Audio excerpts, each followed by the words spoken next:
Bueno, voy a empezar con esta parte de aquí que estaba queriendo descargarme este video, por lo que quedó pendiente la semana pasada revisar un poquito sobre el tema del Petrifilm. Entonces quería que vean más o menos cómo es el Petrifilm y lo comparen con Compact Dry. Lo interesante de estas dos técnicas es que tienen para microorganismos a veces especiales como pseudomonas. Yo sé, quienes saben que estas técnicas se utilizan principalmente para lo que es el análisis de alimentos. Entonces, no, se utilizan principalmente para lo que es análisis de alimentos, pero a veces nos pueden resultar útiles para lo que es agricultura, especialmente cuando uno tiene que, por ejemplo, aislar pseudomonas o algún tipo de levadura o algún microorganismo así. Esta técnica nos ayuda bastante. La mayoría viene enfocada a lo que es el área de alimentos, que es salmonela, que Staphylococcus aureus, cosas así, lo cual también sirve porque hay algunas normas que, por ejemplo, nos dicen que aquí en el Ecuador al menos está la norma que nos pide que el bioinsumo no tenga contaminación de coliformes totales, de coli, que no tenga contaminación de levaduras, que no tenga, perdón, no, levaduras no dice. Dices salmonela, shigella, E. coli, coliformes totales, listeria y esa clase de microorganismos, lo cual estas técnicas nos ayudan para ver si nuestro producto también cumple lo que solicita la norma. Entonces, les voy a mostrar el Petrifilm, que esta es la técnica que podríamos decir que está normalizada, que es la que generalmente se utilizan para acreditar los laboratorios de alimentos. Entonces, les voy a pasar el video, la parte que más nos interesa. Entonces, es esta parte de aquí justamente. Entonces, yo coloco la muestra.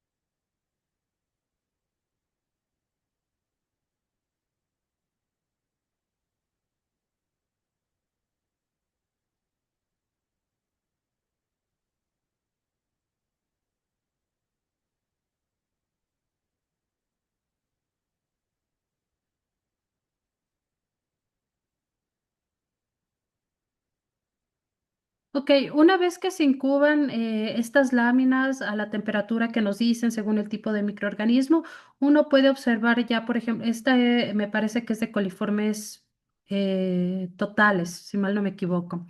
Entonces, por ejemplo, cada uno de estos puntitos corresponde a una colonia y casi siempre se forman con este gas que está aquí. Entonces, por ejemplo, vamos a suponer que yo quiero aislar coliformes totales. Lo que hago es levantar la lámina. Con un asa puedo sacar la colonia y sembrarla en un agar normal y así puedo aislar el microorganismo.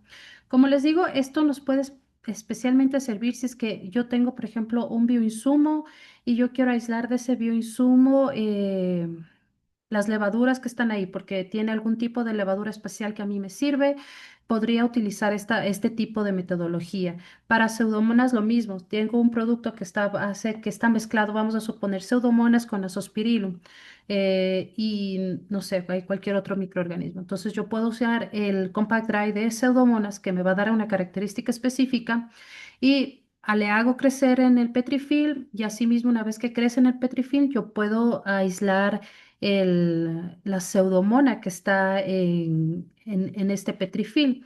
Y nosotros estábamos hablando del Compact Dry, que es el que, por ejemplo, yo les mostré e hicimos la semana pasada para pseudomonas, que es justamente el que está aquí. Sí, sí están viendo la pantalla, ¿verdad? Entonces, justamente pueden ver, esta es una muestra de suelo. Creo que es una muestra de alimentos. Entonces, se coloca cada dilución. Sí, sí están viendo, ¿verdad? ¿Me confirman, por favor? Sí, sí, sí se ve. Sí, se ve. Perfecto.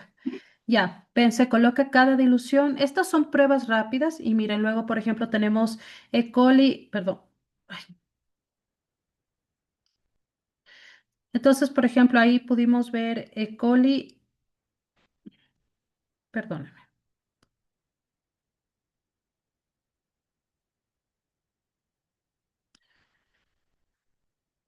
Entonces ahí al final podemos ver la E. coli, por ejemplo, se observa de color azul, mientras que los demás coliformes totales se ven de color rojo, justamente así. La pseudomona también tiene su color característico.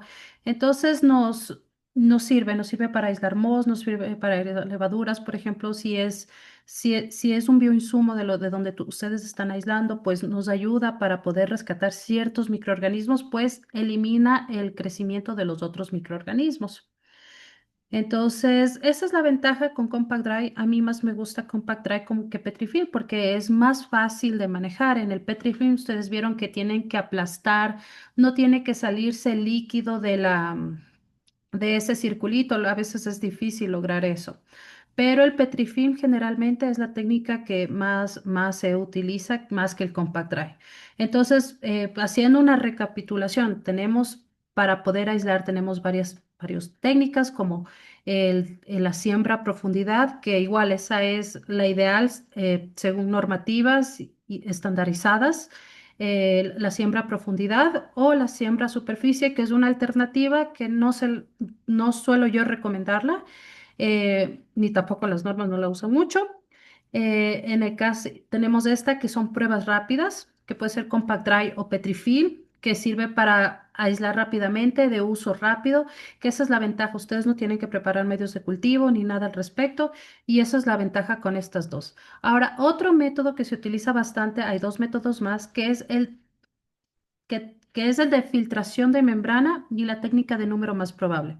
No me voy a meter en filtración de membrana porque la filtración de membrana se utiliza para muestras que generalmente no tienen nada de microorganismos, que son aguas potables, aguas de consumo. Entonces no me voy a meter a hablar de filtración de membrana, pero les menciono que existe esta técnica que es básicamente colocar el líquido en un embudo y después con una bomba se hace un vacío y pasa todo este líquido a través de una lámina que tiene una micra específica y se quedan los microorganismos encima de esta lámina y luego uno siembra esta lámina en agar, el agar que uno quiera y ahí crecen los microorganismos. Entonces, es una técnica muy buena, pero cuando uno quiere encontrar ya el último microorganismo que no hay, pero generalmente las muestras que nosotros manejamos en microbiología agrícola tienen altas cargas microbianas, entonces no funcionan tanto para eso. La técnica del número más probable, que es justamente la que está aquí, ustedes pueden ver, se utilizan series de tubos, que asimismo se trabajan con diluciones. ¿Para qué nos sirve esto? Es principalmente para detectar a través de tablas estadísticas una cantidad proporcional de microorganismos. Entonces, una cantidad aproximada, no proporcional, aproximada, ese sería el término correcto. Por eso es un número más probable, porque no te pueden decir exactamente hay 10 unidades formadoras de colonia. Lo único que te van a decir, el número más probable es 10, pero más allá de eso no llega. Entonces, si ustedes, por ejemplo, realizan esta técnica, se utiliza, de hecho, para hacer azospirillum. em, sí se utiliza en ese caso y ya vamos a hablar de eso más adelante. Entonces, ustedes tienen series de tubos. Por ejemplo, la norma, por ejemplo, la norma que es para aguas te dice que utilices 5 tubos. Entonces, por ejemplo, si es agua potable o agua de consumo, te dicen utiliza primero 5 tubos y en esos 5 tubos inocula 10 mililitros de tu muestra y el medio de cultivo tienes que estar a doble concentración. Luego, los siguientes 5 tubos que inocules lo vas a hacer con 1 mililitro. Los siguientes tubos son 100 microlitros y ahí tenemos tres tipos de diluciones diferentes en base 10. Entonces, vamos a suponer que si en los 5 primeros tubos dan positivo, los 5 siguientes me dan positivo y de los 5 que yo inoculé me dan 3 positivos, yo tengo un número característico, me dan 3 positivos. Yo tengo un número característico que sería el 553. Entonces yo voy a mi tabla de 5 tubos, porque hay tablas de 5 tubos y de 3 tubos. Entonces yo voy a mi tabla de 5 tubos y me dice, ok, si tu número característico en estas diluciones es 553, entonces el número más probable es que tengas, mm, me voy a inventar, 1500 aproximadamente colonias. Entonces, más o menos funciona así sobre 100 mililitros o sobre 100 gramos. ¿Y por qué sobre 100 gramos? Porque ahorita esta es la técnica que más se utiliza para aguas, pero antes más se utilizaba muchísimo para alimentos. Pero ¿qué es lo que pasa con alimentos? Es que con alimentos tú necesitas números más exactos. En aguas es diferente. En aguas tú tienes aguas de consumo y aguas que son de desecho, aguas residuales. Tienes mucho tipo de aguas. Entonces, en el caso de aguas de desecho, por ejemplo, tienes, o sea, sentarte a hacer diluciones seriadas hasta alcanzar la dilución -15. Imagina hacer 15 tubos de diluciones en dilución base 10 es un poco complicado. Entonces, esta técnica te sirve para cuando hay muchos microorganismos, son cargas muy grandes, entonces puedes utilizar esta técnica de el número más probable. ¿Qué es lo que pasa? ¿Qué característica tienen estos medios de cultivo? Que son extremadamente selectivos. Uno utiliza aquí caldos que son muy selectivos para ciertos microorganismos.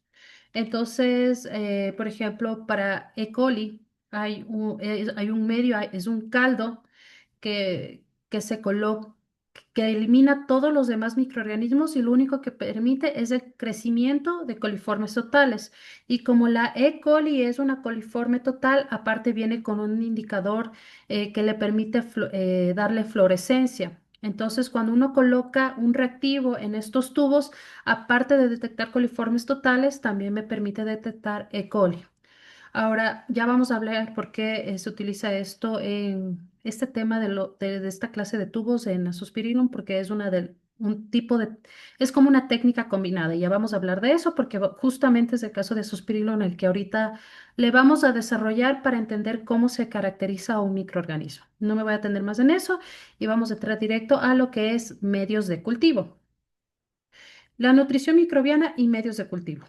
Primero, los microorganismos, ustedes saben que son muy diversos, tienen características fisiológicas y requerimientos nutricionales completamente diferentes. En condiciones naturales son tomados del ambiente en el que están, no necesitan, ellos ya están acostumbrados a ese ambiente, ellos crecen bien en ese ambiente, pero ¿qué pasa con nosotros? Que nosotros necesitamos darle esos nutrientes al microorganismo, entonces, para poderlos cultivar in vitro. Obviamente va a haber muchos microorganismos que no se puedan cultivar in vitro, que necesitan ser cultivados in vivo, como ya habíamos hablado en la anterior clase. ¿Cuáles son los puntos claves en lo que es el tema de medios de cultivo? La composición química de las células. Esta es la que indica los principales nutrimentos que necesitan estas células. Ustedes saben, por ejemplo, tenemos la bacteria, que tiene su pared celular, que está conformada de péptidoglicano. Es una estructura mucho más pequeña, mucho más simple, más sencilla. Entonces, requiere a veces ciertos nutrientes, a veces ciertos micronutrientes especiales, como por ejemplo el Azospirillum necesita biotina para poder desarrollarse, cositas así. Ahora tenemos por ejemplo, células más complejas como los hongos, pero en cambio los hongos como son muy heterótrofos, les gusta comer bastante lo que es sustratos carbonados, entonces ustedes ven que un hongo les crece en un pan, como crecerles en arroz, como crecerles en la cáscara, como crecer en las paredes, ellos se agarran, se pegan donde sea, cualquier fuente de carbono y ellos pueden empezar a crecer. Si uno le da los nutrientes necesarios, crecen en lo que sea los hongos. Ahora, sí van a haber hongos que necesitan a veces ciertos nutrientes para poder desarrollar ciertas estructuras. Y si no se les da esos nutrientes, pues a veces no desarrollan ciertas enzimas, ciertos metabolitos o ciertas estructuras. Entonces, por ejemplo, hay un agar que se llama el agar B8, que es formado de 8 vegetales. Entonces, por ejemplo, me ha pasado con fitopatógenos que no se forman bien si no están en este medio de los vegetales, porque tienen muchos más nutrientes y no mesporulan, no crecen si no están en ese medio y si están en PDA y se quedan, no se desarrollan bien. Entonces uno cuando trabaja con un microorganismo tiene que aprender a conocer su microorganismo para entender qué es lo que va a necesitar, qué le voy a necesitar añadir. Entonces, no hay una fórmula general. No es como muchas veces en internet o en videos de YouTube se ve a un señor que va recolectando tierrita o hojitas por ahí, mete en un tanque con melaza y agua y ya dice que reprodujo microorganismos. No, cada microorganismo necesita, hay que estudiarlo y saber qué es lo que necesita y darle lo que necesita. Ya cuando mañana revisen ya la parte de, no, para el domingo van a hacer esto. Mañana van a hacer bioevaluaciones y sí, mañana van a trabajar lo que es bioevoluciones, metabolismo. Sí, ahí van a ver un poquito más sobre este asunto. Van a profundizar un poquito más sobre este tema. Ahora, vamos a hablar sobre estos medios de cultivo. A ver, nosotros tenemos, bueno, el medio de cultivo es el material alimenticio donde van a crecer los microorganismos. Yo, por ejemplo, trabajo mucho con esta marca que se llama Condalab. Esta marca aquí en Ecuador es buena, no es cara, pero no es la más barata. Hay una más barata que venden en Guayaquil para quienes estamos en Ecuador, que se llama, por ejemplo, la marca Titán. Pero el problema es que, por ejemplo, los hongos no es por algún motivo en esa marca hindú, no crecen tan bien. Yo no es que le quiera hacer mala propaganda, pero no crecen bien. Ahora, por ejemplo, tenemos marcas como Divco, que es una maravilla ese medio de cultivo, pero en cambio son extremadamente caros. Entonces uno ahí tiene que saber escoger mismo con qué marca va a trabajar, porque tiene que sopesar el precio y la calidad del medio de cultivo. Yo Titan compro es cuando ya no tengo otra opción, pero generalmente yo manejo solamente esta marca, nosotros manejamos esta en el laboratorio. Entonces, casi siempre tenemos, no, tenemos estas dos clasificaciones, los medios comerciales y los formulados. ¿Ok? En lo que es el tema de medios comerciales, pues ustedes tienen una infinidad que son estos que vienen en los frasquitos ya listos ahí, solamente les dicen añada 20 gramos del medio de cultivo en 1000 mililitros de agua destilada, caliéntelo y esterilice y ya está el medio de cultivo. De estos podríamos clasificarlas entre agares, que son los sólidos, los caldos, que son los que se quedan líquidos, y los semisólidos, que esos tienen otro uso del cual ya vamos a hablar. En cambio están los formulados, los que nosotros formulamos en el laboratorio. ¿Por qué? Muchos medios de cultivo en agricultura no existen de forma comercial, lamentablemente, y nos toca formular a nosotros mismos. Entonces, por ejemplo, el PDA sí existe de forma comercial, no es mucho problema. Compramos PDA, pesamos, autoclavamos y ya está. Pero, por ejemplo, el agar P8 que yo les comenté no existe de forma comercial, a ese nos toca formular. Entonces, en los formulados podemos tener entre naturales o con elementos orgánicos, otros que se colocan solamente elementos sintéticos, o los que son mixtos, que están mezclados entre elementos naturales y sintéticos, que yo creo que tal vez estos son los más comunes que vamos a trabajar. Lo que quiero que tengan súper claro es que de un medio de cultivo,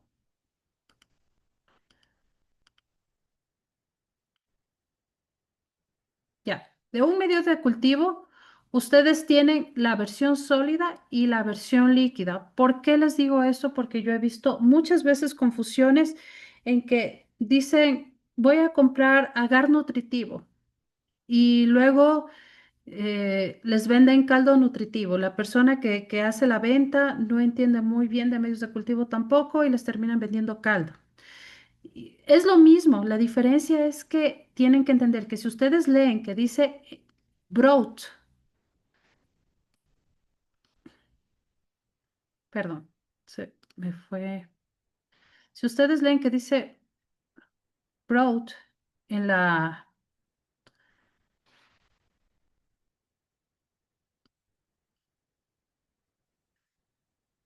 bueno, aquí no está. Si es que dice broth, porque generalmente aquí en la etiqueta dice broth. Dice nutrient, si dice nutrient agar, termina en la palabra agar, significa que se va a solidificar y va a quedar como está aquí, un agar sólido.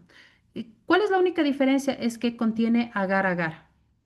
Entonces, si es que dice nutrient broth, que va a tener el mismo nombre, por ejemplo, va a decir nutrient agar o nutrient broth.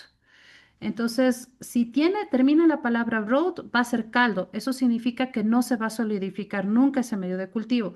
Entonces, eso necesito que tenga muy claro.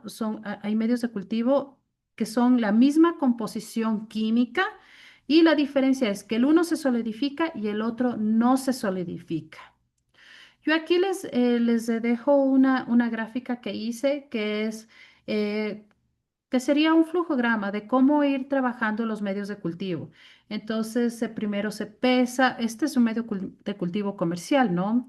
Se pesa, se coloca el agua, se lleva a ebullición y de ahí ustedes eligen cuál va a ser el envase de destino. Si, por ejemplo, si va a ser porque yo voy a hacer medios de cultivo sólidos, entonces voy a colocar en el Meyer o en un frasco de tapa rosca azul, pero si yo voy a trabajar con tubos, por ejemplo, en el caso de un agua de dilución o solución salina o algún tipo de caldo donde yo voy a preparar mis primeros inóculos de mi microorganismo, pues yo voy a poner en tubos directamente. Esto es importante tener en cuenta porque a veces yo he visto que en los laboratorios trabajan y ya esterilizan y una vez que esterilizan aparte los tubos y quieren poner del que está esterilizado en la botella a poner en los tubos esterilizados. No, estas cosas se hacen al inicio. Antes de esterilizar, ustedes tienen que tener decidido el envase en el que va a llevar. Y ahí colocan, con sus ciertas excepciones, como por ejemplo cuando uno hace banco de cepas, por ejemplo, en crioviales no lo van a poder hacer así, porque no van a poder, va a ser imposible inocular cada criovial, eso toca hacer aparte, pero ya vamos a hablar de eso un poquito más adelante. Entonces, sí, una vez que yo tengo decidido, coloco mi medio de cultivo en el envase correspondiente, pues yo llevo ya a esterilizar en el autoclave. Fíjense bien el tiempo que les dice, porque por ejemplo, si ustedes van a trabajar con agar rosa de Bengala, el tiempo es menor tiene que ser el tiempo menor porque si no el cloranfenicol se daña. Por ejemplo, hay otros agares en que les dicen, no, esto tiene que primero esterilizarse el agua y de ahí con mucho cuidado en la cabina de flujo laminar coloque el agar en el agua esterilizada.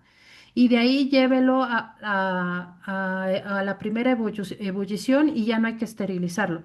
Entonces, hay que leer muy bien las etiquetas. A veces hay algunos que dicen, tiene que añadir, por ejemplo, el NFB, que es para suspirilo. Ese hay que añadirle el, ¿cómo se llama? El ácido al final para poder, para poder cuadrar el pH del medio de cultivo correctamente. Y hay que hacerlo con mucha exactitud porque si no se daña todo. Entonces, eso tienen que leerlo súper, súper bien. Yo les subí a ustedes varios documentos con formulaciones de medios de cultivo y del NFB, por ejemplo, en específico, yo les subí algunas porque hay algunas formulaciones que hay y ustedes van a ver que hay ciertos cambios y realmente yo trabajé con NFB y les puedo decir que a veces tuve que ajustar muchas veces la fórmula porque casi siempre me salía mal ese medio de cultivo. Hay que saberle ajustar bien el tema del pH, pero eso ya es cuestión de práctica. Si algún día trabaja, tienen que practicarle bastante ese medio de cultivo para que le salga bien. Yo creo que para mí es el más difícil de hacer ese medio de cultivo. Bueno, una vez ya esterilizado, pues, o ya lo usan, y por ejemplo, aquí está el ejemplo de qué se hace cuando se utiliza agar inclinado. ¿Por qué? Porque hay muchas personas que trabajan con hongos que les gusta trabajar con agar inclinado. Entonces, ellos utilizan el agar sólido, el PDA, en sólido, lo colocan en tubos. Y una vez que ya se esteriliza, antes de que se solidifique, lo acuestan y ahí queda el agar inclinado. Y de ahí se le hacen el piquete y ya crece el honguito en todito el tubito, ¿no? Y de ahí sí ya pueden llevarlo a refrigeración o como ustedes deseen. Aquí yo les puse esta clasificación de medios de cultivo en base especialmente a los que se utilizan en agricultura, porque realmente si ustedes buscan en internet lo que más encuentran son los que se utilizan en alimentos o en clínica, es donde más información hay. Entonces, por ejemplo, tenemos los nutritivos, que son realmente los que permiten el crecimiento de la mayoría de microorganismos. Entre estos, les pondría principalmente estos dos para agricultura, el agar nutritivo en el cual les va a crecer cualquier bacteria y el PDA que les va a crecer prácticamente cualquier hongo y levadura. Igual en agar nutritivo también les va a crecer las levaduras. Ahora, por ejemplo, tenemos los selectivos. ¿Qué quiere decir los selectivos? Que van a eliminar a un grupo de la población de microorganismos. Por ejemplo, en el agar NFB, si el microorganismo no es capaz de fijar nitrógeno, no va a crecer en este medio de cultivo. A ver, tengo una consulta. Una consulta, Gonzalo, dime. Buenas noches, señorita. Estaba mencionando justo este agar nutritivo, que es bueno, la siguiente diapositiva, creo. Bueno, el agar nutritivo que mencionó para bacterias. ¿Qué Sí, diferencia tiene ese con el Luria bertani? Porque tengo entendido que el Luria bertani también es un medio general, ¿no? Para bacterias. con ese medio no he trabajado. Déjame chequear. ¿Me puedes mandar el nombre? No le había Luria, escuchado. Luria bertani. Básicamente es extracto de levadura, triptona, cloruro de sodio y, bueno, el agar, ¿no? Suele ser triptona, pueden también aplicar con peptona bacteriológica. Suelen hacer combinaciones, ¿no? Pero básicamente es extracto de levadura, cloruro de sodio y triptona o peptona bacteriológica. Esos son los nutrientes para el LBI. Y es bueno, yo tengo entendido que es un medio general ¿Sabes para bacterias. qué? Sí, ahorita le estoy viendo. De hecho, ahorita que ya le estoy viendo la formulación, por ejemplo, a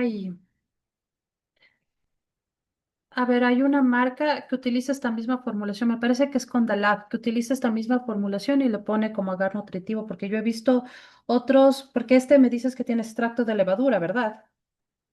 Sí, extracto de Sí. levadura tiene. Sí, de hecho, por ejemplo, este nosotros hacemos en el laboratorio sin la parte del agar. En este nosotros producimos las bacterias.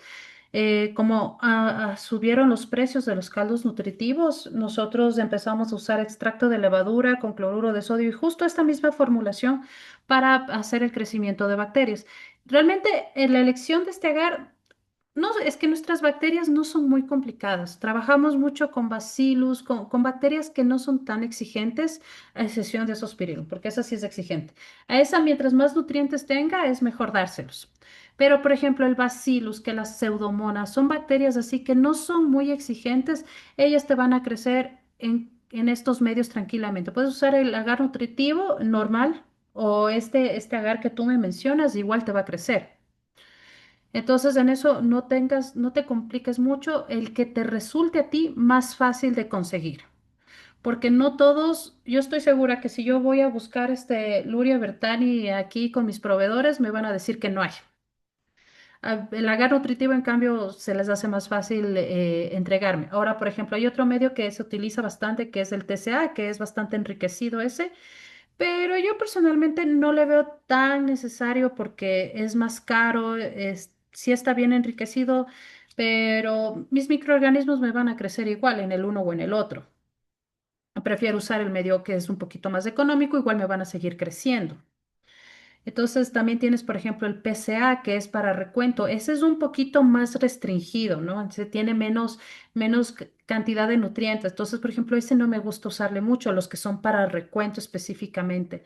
Entonces, pero este que tú me mencionas está súper bien. De hecho, te digo, yo utilizo esa misma formulación, pero en forma líquida para la producción de bacterias. Nosotros hacemos la producción de lavaduras, luego hacemos el extracto y le añadimos justamente cloruro de sodio y así hacemos la producción de bacterias. Entonces, no sé si ya resolví tu duda.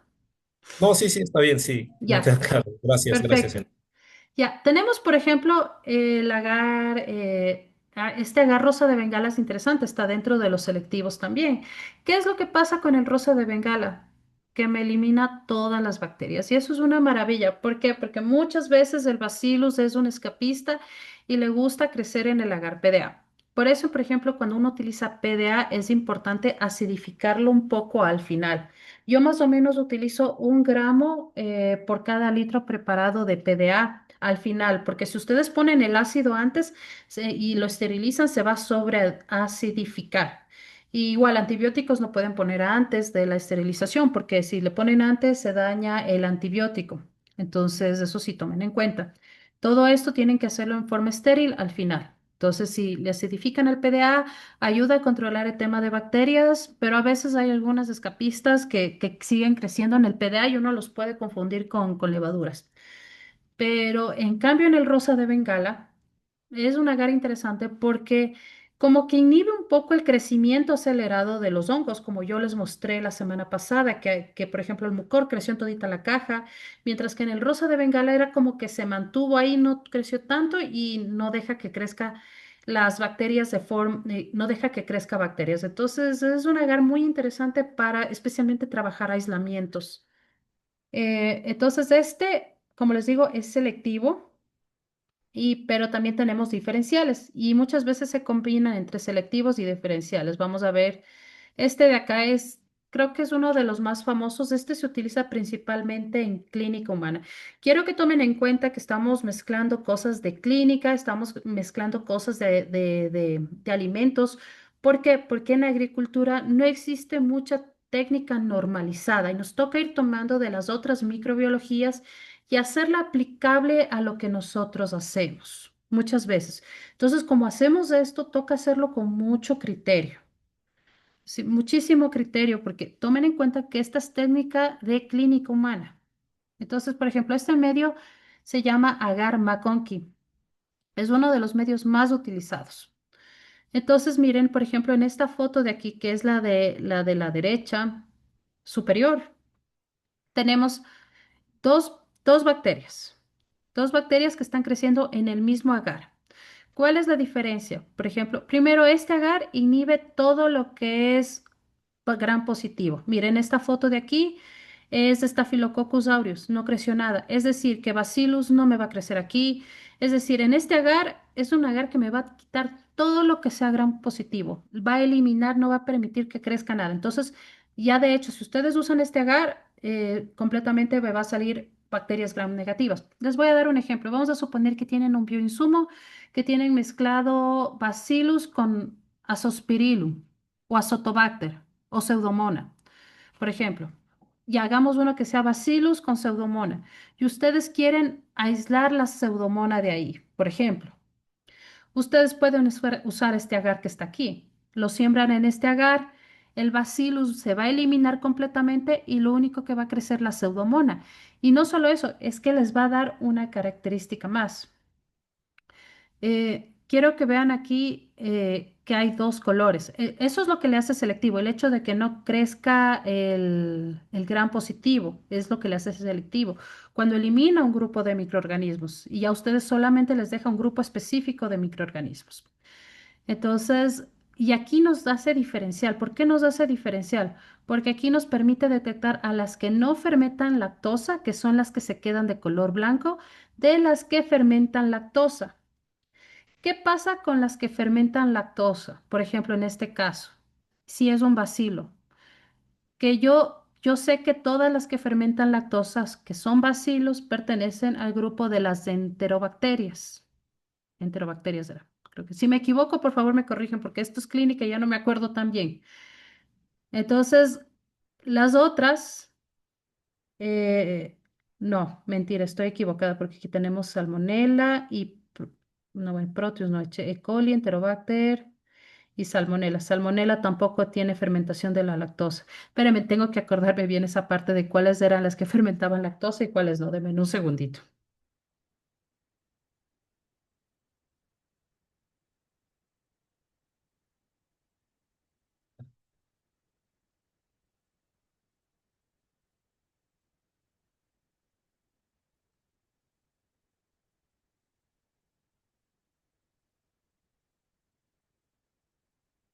Bueno, ahorita no me sale cuál es el grupo, pero es un grupo muy específico, la que fermenta lactosa y el otro no fermenta lactosa.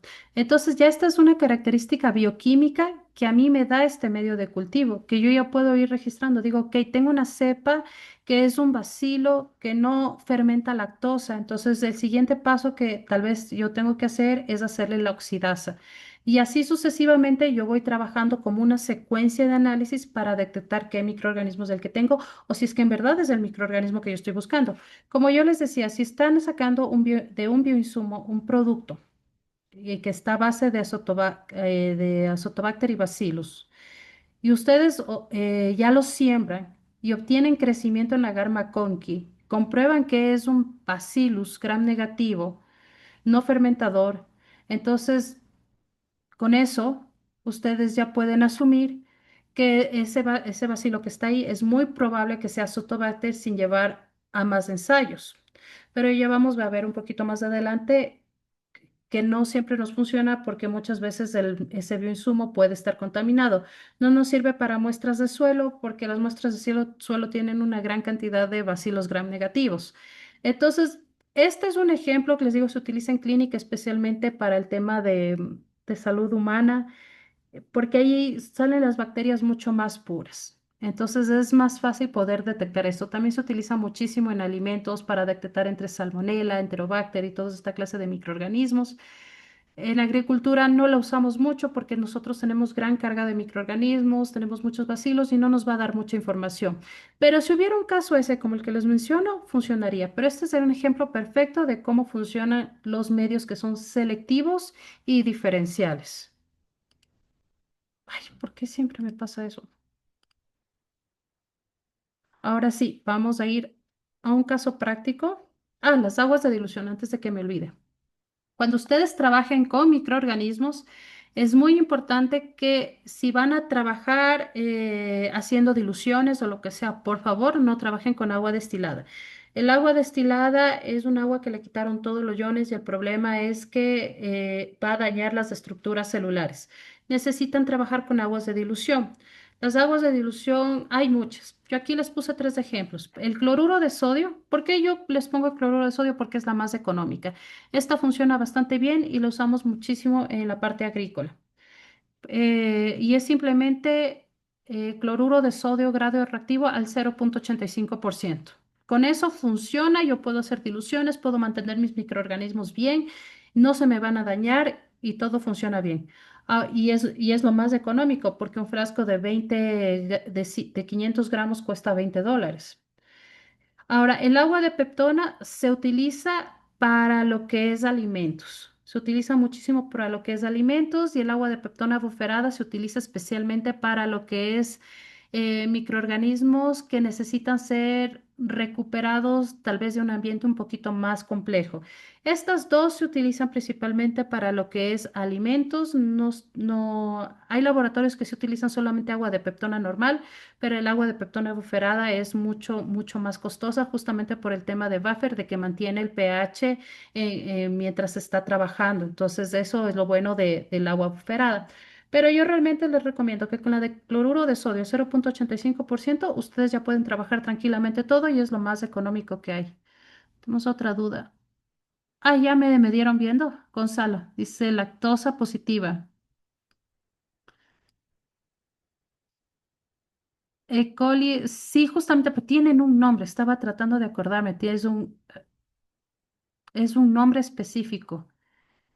Bueno, sí, es lo que Sí, menciona, son lactosa positivas y tienen sí. sí una coloración característica en el medio, ¿no? En medio Sí, pero no me acuerdo si eran, estoy confundida porque me acuerdo que eran enterobacterias y las otras son no enterobacterias. Por ejemplo, Pseudomonas es, es lactosa lactosa, negativa. lactosa negativa y oxidasa Ujú, positiva.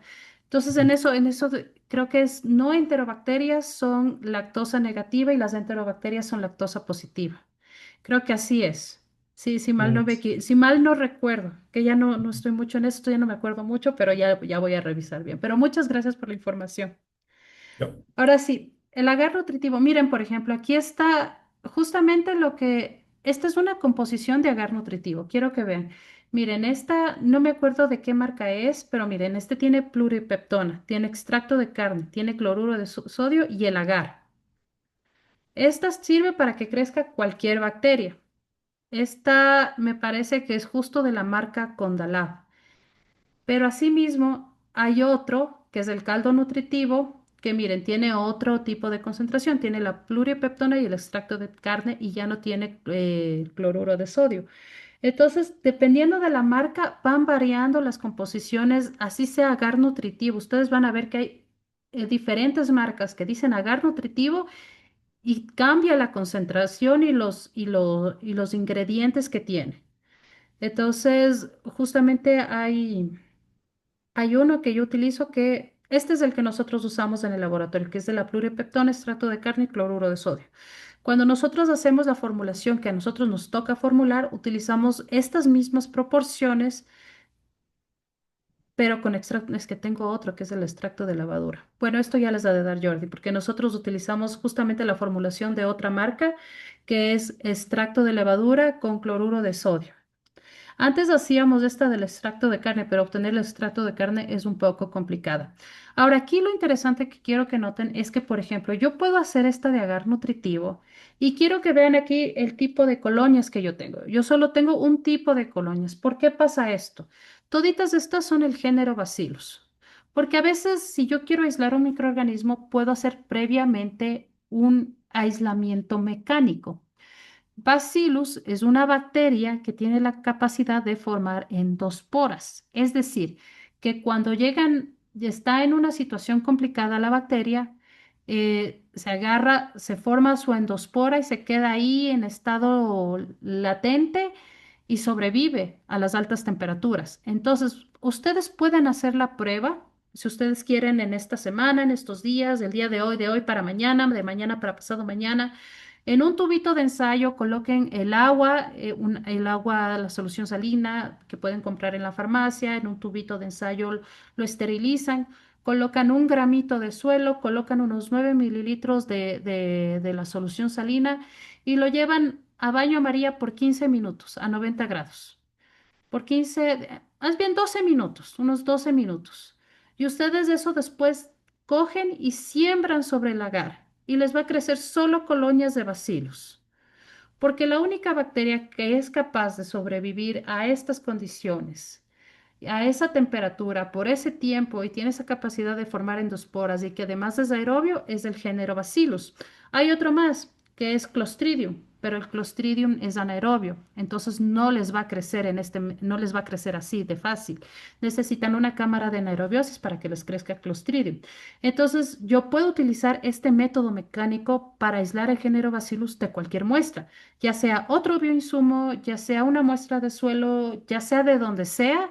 Yo puedo utilizar esta técnica simplemente usando una ollita a baño María, calentando mi muestra de suelo por unos 12 minutos y luego siembro y yo voy a obtener solo colonias de bacilos. De hecho, esta técnica nosotros usamos en el laboratorio para hacer recuento de bacilos y nos funciona bastante bien.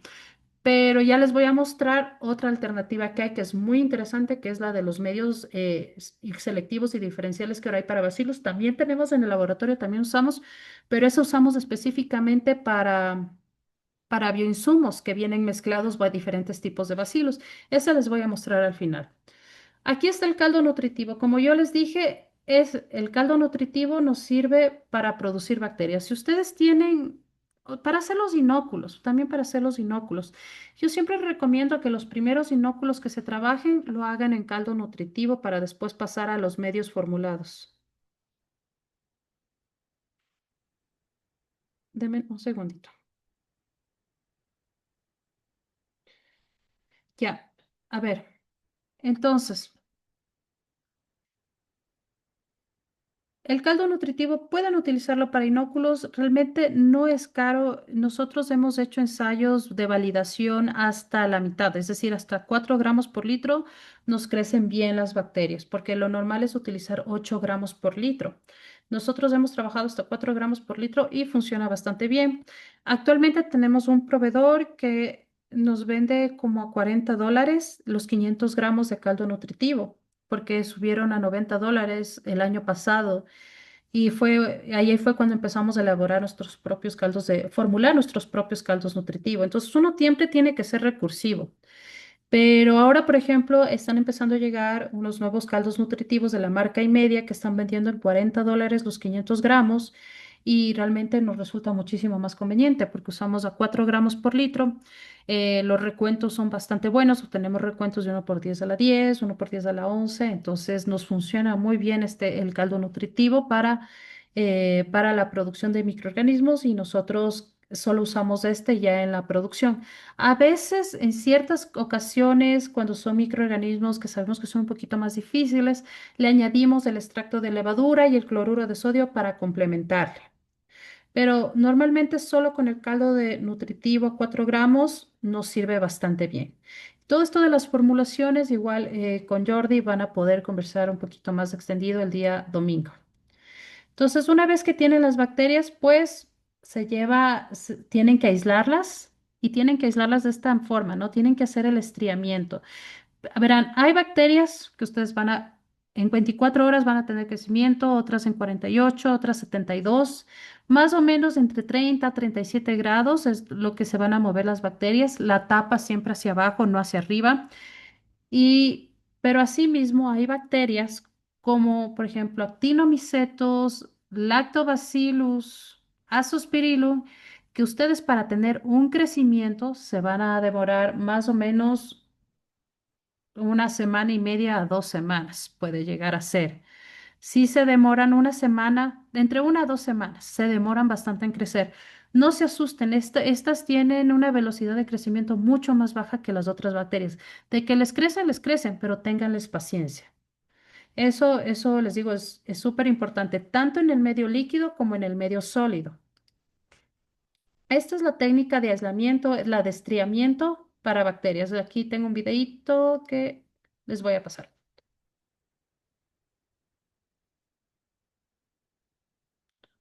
Nos,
Ok, disculpen que les haya dejado con la música, pero es que no encontraba los videos originales y me tocó bajarme del TikTok porque ya había hecho el video.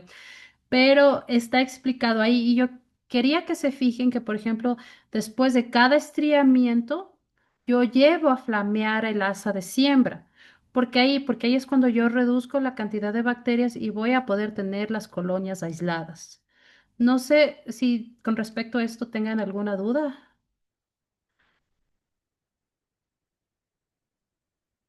Aquí Gonzalo tiene una duda. ¿Sería viable hacer calentar el suelo agregando agua de peptona, luego llevando eso a que no tiene audio? Ya me perdí, Gonzalo. Por favor, ¿me explica? Ah, sí, eso le hice el comentario cuando estaba mencionando en cuestión al suelo, ¿no? De calentar a 90 grados.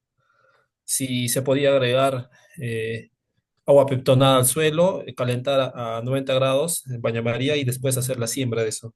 A ver, sería 10. Tomas la muestra de suelo, 10 gramos de suelo en 90 mililitros de agua de peptona y Ajá. eso colocas en una olla a baño María. Ya. Sí, Ahí ya, ya, gracias, gracias. sí, clarísimo. Ya, lo del aislamiento sí se vio bien. Sí, sí pudieron ver el tema del aislamiento bien. Sí se miró, pero no tenía audio. No sé No si tenía esto audio, tenía no. audio. Ah, ya está perfecto. Bueno, no pasa nada que no haya tenido audio. Lo importante es que hayan podido ver cómo fue el proceso, ¿no? Entonces, así es el proceso del aislamiento, que fíjense bien cómo,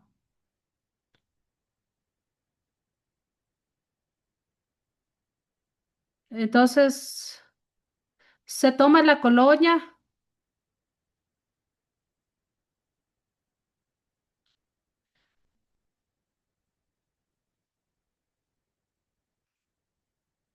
Una vez que toman la primera colonia, hacen un primer inóculo sobre la caja Petri donde van a hacer el aislamiento y con cada estriamiento van calentando el asa. Igual el video está en el aula virtual.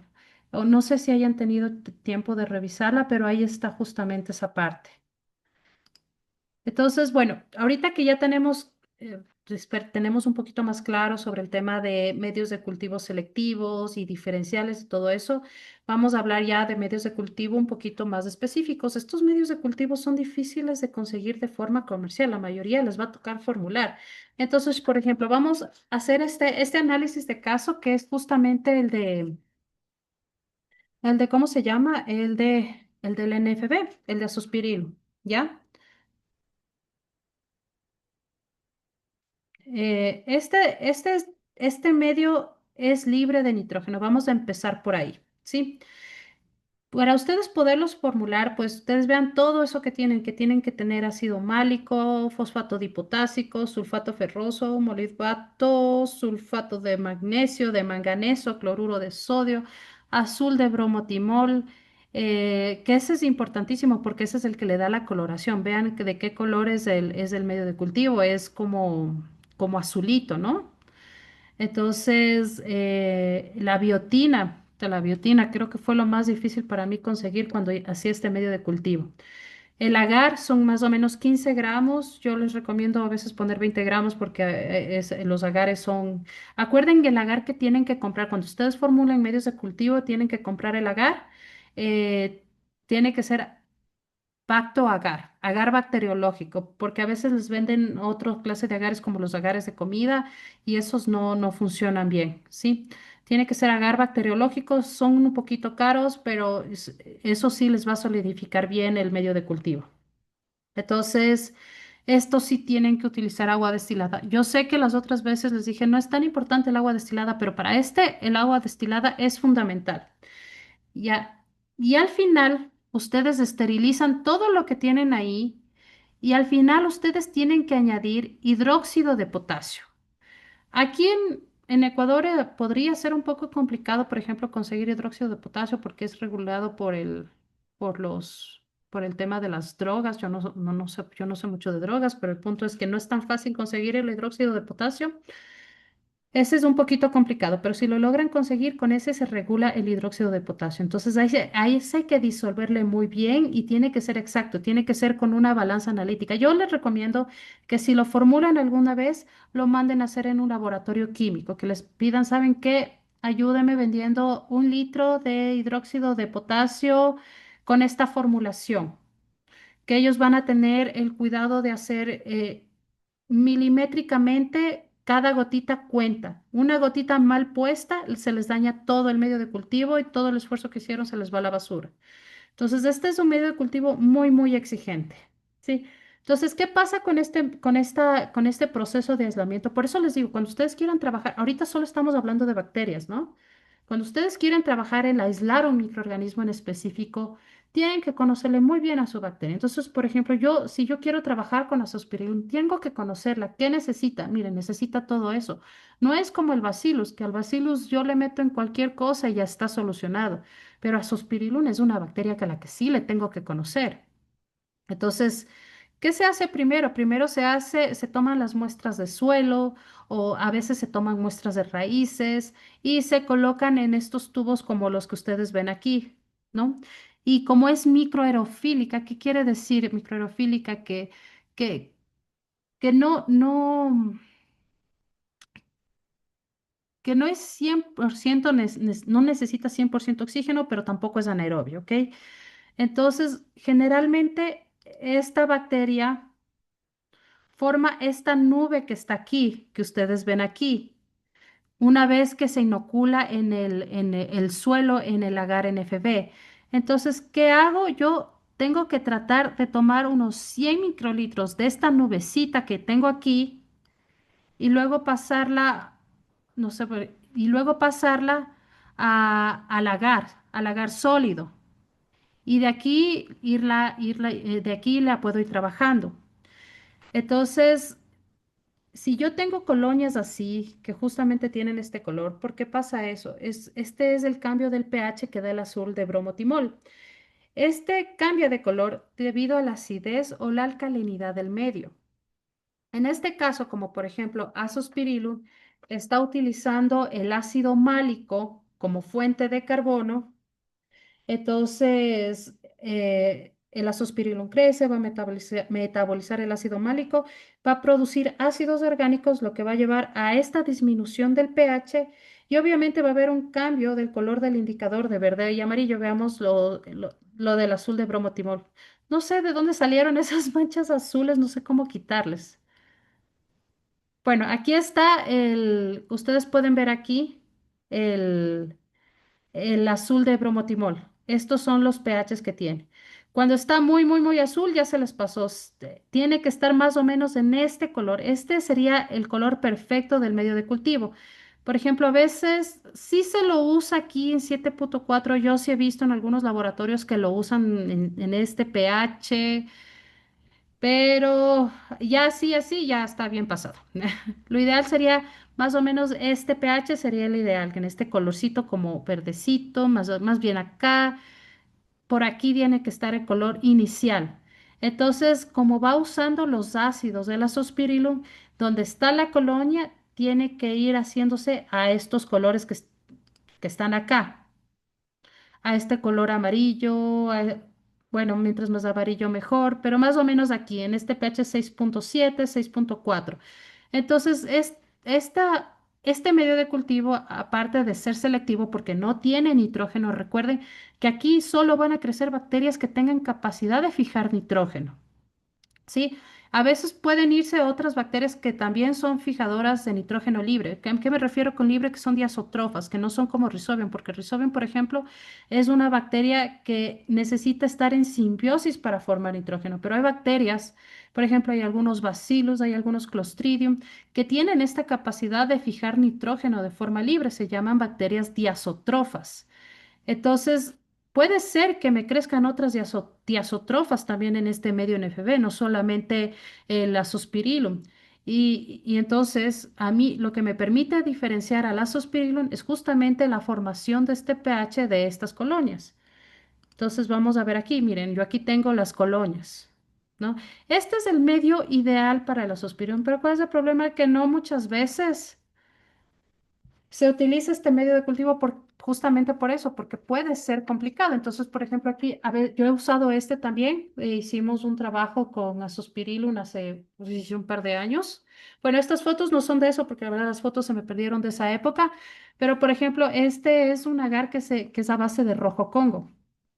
Entonces, se pueden ver las colonias aquí de Azospirillum, se pueden ver aquí cómo se ve el Azospirillum en su tinción grame. Entonces, ustedes, por ejemplo, dicen, ok, yo estoy trabajando con Azospirillum, tengo que confirmar la parte macroscópica, tengo que confirmar la microscopía y después de eso, ¿qué hago yo con esto? O sea, según yo, ya me creció en el agar NFB, ok, la colonia es amarilla, yo estoy digamos un 60% segura que eso es azospirilo, porque a ustedes nadie les va a decir el nombre y el apellido de esa bacteria. A ustedes les toca ir haciendo estas identificaciones según la literatura que les dicen que el azospirillum tiene que cumplir esos requisitos para poder ser azospirillum. Sí, entonces, porque si ustedes tranquilamente podrían aislar un montón de bacterias que fijan nitrógeno y mandar a hacer biología molecular, pero eso les va a costar un montón de dinero, poder sacar cada colonia. Ustedes tienen que tratar de llegar lo más lejos posible cuando estén trabajando la caracterización de una bacteria. Ya tengo la microscopía, tengo por ejemplo, que en el lagar de rojo Congo sí se me ve así que en el azul de bromotimol sí se me forma la acidez con ácido málico. Entonces yo ya tengo esas características, digo, estoy por buen camino, es una buena cepa, la voy a preservar, vamos a seguir haciendo más análisis. Entonces, ¿cuál es, por ejemplo, otra característica que nos dicen de azospirilo? Que forma, que forma estos polímeros de polihidroxibutirato. Entonces tengo que hacer la tinción de justamente Pero aquí no se ve tan bien, ve que esta foto no es mía, pero les voy a mostrar la mía. Esta es de mi tesis, ¿no? Que estos son los gránulos de polibeta hidroxibutirato. Ok, este es en un microscopio Leica en un aumento de 100x. Quiero que vean aquí, por ejemplo, aquí están los gránulos, es una tinción especial. Yo cojo esa cepa, le hago esta tinción especial y yo digo, wow, ok, el medio NFB me salió bien, la microscopía es conforme a la Zospirillum. Estoy viendo los gránulos de polibeta hidroxibutirato, es positivo, definitivamente están aquí. Ustedes pueden ver, está aquí, no hay a dónde más irse. Entonces voy a continuar con el siguiente paso. Voy a tratar de hacer pruebas bioquímicas. Ustedes van a tener una infinidad de pruebas de bioquímicas para hacer que no tienen idea. Muchas veces pueden venderles así como están aquí en tubitos. Estas son justamente para ver el tema de la glucosa. Y aquí estamos ya combinando cosas del área clínica, ¿no? Netamente clínica, porque esto ya bueno, en alimentos sí se maneja para confirmar que hay salmonela, shigella o alguna cosa así. Se hacen unas pruebas de confirmación al final que se utilizan justamente estos tubitos porque si ya los otros pasos me dieron positivos, yo lo único que hago es una última confirmación para decir que un alimento tiene salmonela. Pero los que más utilizan pruebas bioquímicas son las personas que están en el área clínica, que necesitan identificar una bacteria y ustedes en el mercado van a encontrar varias opciones. El más común es llamar a alguien y comprarle los tubitos. Son generalmente personas que se dedican a preparar medios de cultivo. Entonces dice, ¿sabe qué? Véndame un tubito de urea. Ustedes tienen que saber qué pruebas bioquímicas necesitan para su bacteria. Por ejemplo, aquí yo les puse dos ejemplos de las más comunes, E. coli y Shigella. ¿Qué les dice? Que la prueba bioquímica de citrato va a ser negativa, que en el TCI va a ser A sobre A, que gas va a ser positivo, que ácido sulfúrico era, sí, va a ser negativo, la lisina va a ser positiva, movilidad va a ser positiva y el indol va a ser positiva. Y por ejemplo, yo aquí tengo la de E. coli. Este que está aquí es el indol, yo tengo movilidad positiva. Tengo justamente la descarboxilación de la lisina, tengo la producción de gas aquí abajo, el citrato normalmente es de color azul y aquí está de color verde, lo cual, perdón, el citrato es verde, normalmente si es positivo es de color azul. Entonces, con estas cuatro pruebas bioquímicas en tubo, yo ya puedo decir que es positivo para E. coli. Esto se hace en clínica humana. Pero estamos tomando este concepto para tratar de caracterizar a nuestro Azospirillum. Tomen en cuenta eso, que este procedimiento es cuando mandan a hacer ustedes un cultivo a un laboratorio y no saben qué bacteria es una muestra de orina y están determinando qué bacteria es, entonces hacen estas pruebas, estas cuatro pruebas de baterías bioquímicas y dicen, ok, es Shigella, es E. coli, es esto. ¿Por qué? Porque en clínica tenemos un montón de pruebas, de estadísticas que te dicen la E. coli siempre se va a presentar de esta forma, con estas pruebas bioquímicas tú ya la puedes determinar. Lamentablemente en agricultura no tenemos mucho esto y nos toca ir sacando de una parte y de otra parte. Ahora, esta, como les digo, es la más común, la de los tubos, pero por ejemplo hay más completas. Por ejemplo, esta es el API 20E, que son 20 pruebas para enterobacterias y aquí sí viene de todo un poco. Asimismo, por ejemplo, aquí está el citrato. Este, en vez de ser, ¿dónde estaba aquí? Acá estaba el citrato. Miren, este es el citrato, citrato negativo. Y miren, aquí también tenemos la misma prueba de citrato, pero este da positivo. ¿Cuál es la diferencia con estos APIs? Estos APIs son sumamente caros que estos tubitos. Estos tubitos más o menos costarán $1, $2 por cada tubo. Pero a ustedes les venden todo el set completo de estos APIs y ustedes tienen que inocular la muestra en cada uno de estos pocillos. La dejan incubando y en algunos les tienen que poner reactivos y luego al día siguiente, después de incubarlas, al día siguiente, pues pueden ir leyendo cuáles son positivos y cuáles son negativos. Todo esto, como son tantas pruebas, como ustedes pueden ver aquí, son bastantes pruebas. Esto se sube a un programa estadístico y ustedes le meten ahí, dicen, ok, me dio citrato positivo, me dio indol negativo y así sucesivamente. Y este programa que viene con el API les va a decir, ¿sabes qué? Es un 85% probable de que sea E. coli, me voy a inventar ahorita, porque les dan por probabilidades estadísticas el resultado. ¿Sí? Nunca les van a, nunca, y mucho menos en esos programas, estos del API y todo esto, porque vienen específicamente marcado para clínico. Entonces, muchas veces para agricultura nos toca tomar el que nos interesa, porque los demás probablemente no nos interese. Probablemente para Sospirillum el ONPG no va a ser importante, el citrato no va a ser importante, la producción de ácido sulfúrico no va a ser importante, la urea tampoco. Estos son los que yo he usado aquí porque son, me parecen mucho más fáciles de usar. Este es el sistema de pocillos que el API. El API es el más conocido y el más usado, pero personalmente me gusta más el sistema de pocillos porque es mucho más sencillo de usar. A ver, entonces vamos a ver, por ejemplo, el azospirilo. Tenemos el azospirilo. ¿Qué nos dice? Que la oxidasa tiene que ser positivo, que la catalasa tiene que ser positivo. La forma celular tienen que ser bacilos ligeramente curvos o rectos. La tisión gram es negativa. La presencia de gránulos de polibeta hidroxibutirato positivo. La movilidad debe ser positiva. Entonces, por ejemplo, yo aquí hago mi prueba de oxidasa, que es justamente unos disquitos que uno coloca sobre la colonia y se cambia de color. Por ejemplo, aquí el disco, que normalmente es blanco, significa que es oxidasa positiva. Aquí tengo la de catalasa. Esto se hace con H2O2, como agua oxigenada. Entonces, esto normalmente se hace con agua oxigenada. Entonces, yo coloco un poco de la colonia. Si se me forma espuma, significa que es catalasa positivo. Ok, entonces yo regreso aquí a mi cuadro. Esta tabla está tomada de un manual que se llama de Bergy de 1994, que ahí me dan características bioquímicas para poder identificar a la bacteria, llegar lo más lejos con esa bacteria.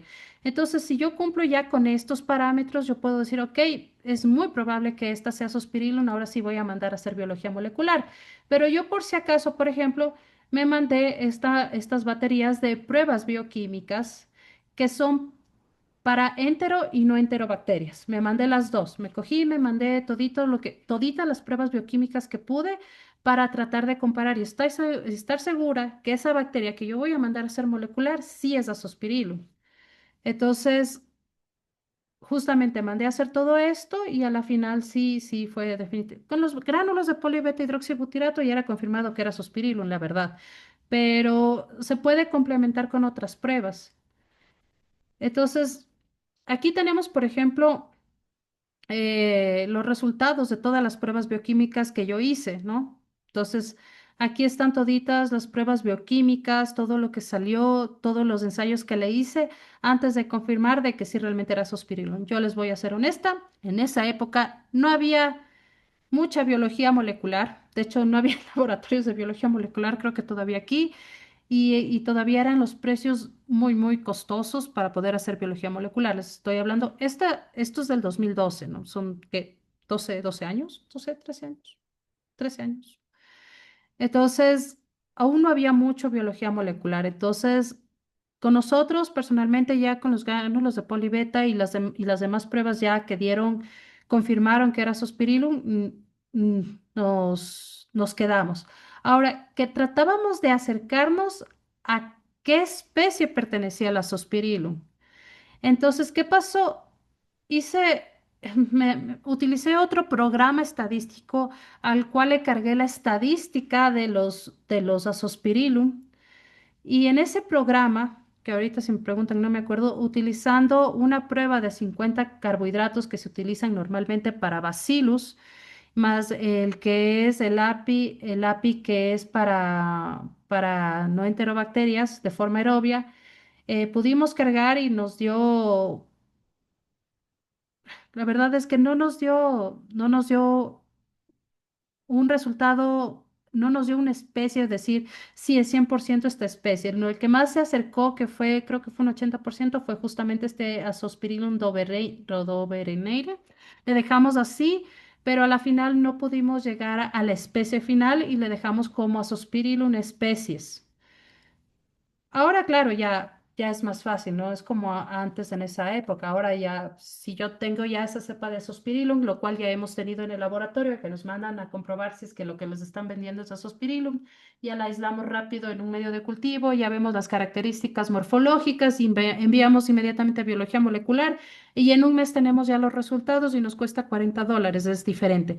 Pero normalmente las caracterizaciones se llevan de esa manera. No sé si en este tema de caracterización bacteriana hay alguna otra duda, pregunta, cuestionamiento, lo que sea. Me encantaría que me lo pudieran decir o continúo.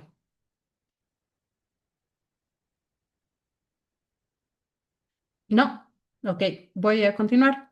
Ahora, yo tengo la posibilidad de decir, ok, quiero buscar a Azospirillum y estoy empecinada en buscar a Azospirillum y voy a encontrar a Azospirillum. Pues yo tengo que montarme en la tarea del Azospirillum, de la Azotobacter o de la bacteria que yo quiera y mandarme toda esa tarea que ustedes vieron ahí, que eso es lo que ese es el trabajo de hacer una caracterización. Pero ahora bien, ustedes pueden decir, ¿saben qué? A mí no me interesa cómo se llama la bacteria mientras me solubilice fósforo. Ahí cambia la historia. Entonces, por ejemplo, yo aquí les puse el ejemplo del agar pikovskaya. El agar pikovskaya es un agar que a mí me gusta bastante, que se utiliza justamente para evaluar la solubilización de fósforo. El agar pikovskaya es un medio muy específico justamente para el estudio y el aislamiento de este tipo de bacterias. Y, pues, según dice la teoría hongos, pero yo no he visto crecer muchos hongos ahí, a menos que le haga crecer al hongo directamente. Cuando yo coloco las muestras de suelo, no me crecen hongos. Pero si yo, por ejemplo, tengo ahorita un Aspergillus que solubiliza fósforo bastante bien. Cuando yo le hago crecer al Aspergillus, sí me crece bastante bien y se ve la solubilización de fósforo alrededor de una forma espectacular. No les puse ahorita la foto, me olvidé, pero ojalá ya les voy a mandar la foto de esa. ¿Cómo es de ese hongo? Entonces, este medio lo que se basa es en la capacidad que tiene los microorganismos en disolver el fosfato tricálcico que está inmerso en el medio de cultivo, que su principal componente es la roca fosfórica y varios minerales más. Y estos, como utilizan ácidos orgánicos y otros mecanismos, van descomponiendo todo este fósforo y se pueden ver estos halos que ustedes pueden ver aquí. Hay halos. Verán, yo les voy a ser honesta. Por ejemplo, yo de aquí, estos sí es verdad, sí hay solubilización de fósforo, pero yo he visto halos más grandes. Entonces, yo volvería a repetir en otro suelo, tratando de buscar colonias que tengan halos mucho más grandes, porque mientras más grande es el halo, es mucho más eficiente la bacteria. Tiene más capacidad de disolver justamente el fósforo, pero cada una de estas bacterias que tiene esta capacidad de formar halos es una solubilizadora de fósforo. Entonces, si yo, por ejemplo, estoy trabajando con esto y a mí solo me interesa encontrar solubilizadoras de fósforo, pues simplemente, por ejemplo, podría tomar la colonia que está aquí, la siembro en otro hogar Pikovskaya, reviso que en verdad sí forme, le confirmo que está formando toda esta solubilización, pues yo ya puedo empezar a trabajar con esa para mandar a suelo y solubilizar fósforo y después puedo mandarle a hacer una biología molecular para que me identifiquen qué es sin necesidad de hacer tanta caracterización. ¿Por qué? Porque me está cumpliendo ya la función que yo necesito, que es la de solubilizar fósforo. Hay una duda, me parece que me llegó una pregunta. Gonzalo, ¿me decías facultativo del microaerofílico? Sí, señorita. Sí, El anterior que estaba justamente. mencionando. Entonces, sí, perdón, recién le vi. Ya, de esto no sé si tengan dudas, consultas. Yo quiero que se den cuenta, ustedes cuando trabajan con esto de tratar de extraer un microorganismo, tienen varios caminos que pueden tomar, que tienen que seguir con criterio. Ustedes pueden escoger el camino, utilizan un medio que les permita detectar funciones del microorganismo y a partir de eso, cual sea el microorganismo, lo extraen y empiezan a trabajar con ese porque les funciona bastante bien para cumplir esa función. O pueden buscar el microorganismo que desean, porque yo quiero azospirillum y quiero azospirillum, porque yo he visto muchas personas en el área que, por ejemplo, están obsesionadas que quieren Trichoderma herrzianum y si no es Trichoderma herrzianum no quieren nada más. Entonces, es muy importante. Ustedes tienen que ahí tener el criterio y la decisión de tomar la decisión. ¿Qué camino voy a tomar? ¿Voy a buscar algo funcional o voy a buscar esa bacteria en específico? Personalmente, nosotros tratamos de buscar los microorganismos más funcionales. Y una vez que nosotros en nuestro laboratorio encontramos los más funcionales, pues ahí sí trabajamos en la parte de identificación, pero antes de eso realmente no nos esforzamos tanto y no nos obsesionamos con el nombre y el apellido de la bacteria. Este, por ejemplo, es el agar BG11 que se utiliza principalmente para aislar cianobacterias. Es un agar sólido. Pero miren, este no tiene fuentes de carbono para nada, ¿no? Este solamente está compuesto por minerales. Y aquí pueden ver el crecimiento justamente de las cianobacterias. Entonces, ven, cada medio de cultivo tiene su propia composición para aislar cierto tipo de microorganismos. Entonces, yo, por ejemplo, de aquí podría, bueno, si hubiese tenido diluciones más altas, puedo aislar mi cianobacteria en forma sólida y hacer un medio de cultivo de sales y empezar a producir cianobacterias para también colocar en mi cultivo. Lo podría hacer tranquilamente sin ningún problema. Y este es el agar bacillus que yo les comentaba, que es uno de los más bonitos agares que hay. Entonces, sí es carito. Yo logré conseguir uno parecido a este, pero no tan eficiente como este, porque este es de la marca Merck. Entonces, miren, este agar, por ejemplo, el del Bacillus subtilis, miren cómo me lo pinta de color azul. El Bacillus thuringiensis me lo pinta de rosado con un puntito azul. El Megatherium me lo pinta de color amarillo. Entonces, y los demás bacillus, perdón, y a las demás bacterias me las elimina. Entonces, este medio es selectivo y es diferencial. Y no solo es diferencial para bacillus, es diferencial entre bacillus. Imagínense lo que es eso. Eso es un avance muy, muy, muy bueno, fantástico. Porque si ustedes tienen una muestra de suelo y tienen la capacidad de comprar este agar, pues ya siembran su muestra de suelo y ya pueden ver inmediatamente cuál es Thuringiensis, cuál es Subtilis, cuál es Serius. Bueno, el Serius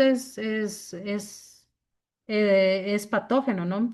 Entonces, por ejemplo, miren, el Baturingiensis y el Serius tienen la misma, es que esta rayita azul no me deja ver, yo no sé de dónde salieron esas rayas, pero ven que tienen casi, son parecidos. Por ejemplo, si ya me saliera esta bacteria, sí tocaría hacer una diferenciación por biología molecular para estar seguro de no estar produciendo Serius, porque el Serius causa infecciones intestinales. Pero, por ejemplo, el Bacillus subtilis, sí, está clarísimo cuál es el Bacillus subtilis e igual el Megatherium. Entonces, hay otros, yo tengo uno que es parecido a este, me detecta asimismo Bacillus cereus, me separa de los demás, lo cual ha sido bastante eficiente porque a veces al laboratorio llegan muchos bioinsumos que dicen que tienen Bacillus tal, Bacillus subtilis y a la final resulta ser Bacillus cereus y no se gasta en biología molecular porque yo ya detecto con este agar inmediatamente que es un Bacillus cereus. Y ya inmediatamente le decimos al cliente, sabe que usted está produciendo bacilos serios, no está produciendo bacilos sutiles. Entonces, esta clase de agares es muy eficiente si ustedes están trabajando bacilos. Siempre recuerden que hay se llama una certificado de análisis. Siempre pidan el certificado de análisis, les va a venir este cuadro en el certificado de análisis de cada medio de cultivo y les va a decir, vean, Bacillus subtilis tiene este crecimiento y les dice que sepa TCC. Bacillus cereus tiene este crecimiento. Bacillus thuringiensis tiene este crecimiento. Enterococcus, por ejemplo, no tiene este crecimiento y así sucesivamente.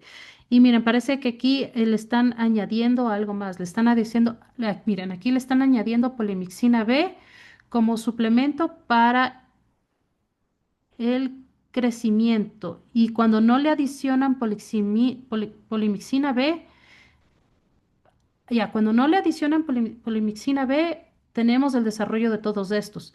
Pero si le adicionan la polimixina B, solamente crece Bacillus cereus y Bacillus thuringiensis. Interesante, eso no me había dado cuenta. Entonces, hay medios de cultivo que vienen justamente con estas adiciones, que ustedes pueden quitarle, perdón, añadirle cierta sustancia que les va a permitir inhibir otros microorganismos o detectar o diferenciar algunos microorganismos. Entonces, esa parte con los agares. El PDA ustedes ya lo conocen, creo que es el más conocido. Aquí podemos ver el crecimiento de Cándida, de Saccharomyces, de Trichofiton, que este es patógeno humano, y Aspergillus niger, que es muy, muy ambiental y muy agrícola, este Aspergillus. Entonces aquí pueden ver, inclusive yo a este he visto que utilizan para alimento de pollos, ¿no? De eso no, pero yo he visto que lo utilizan.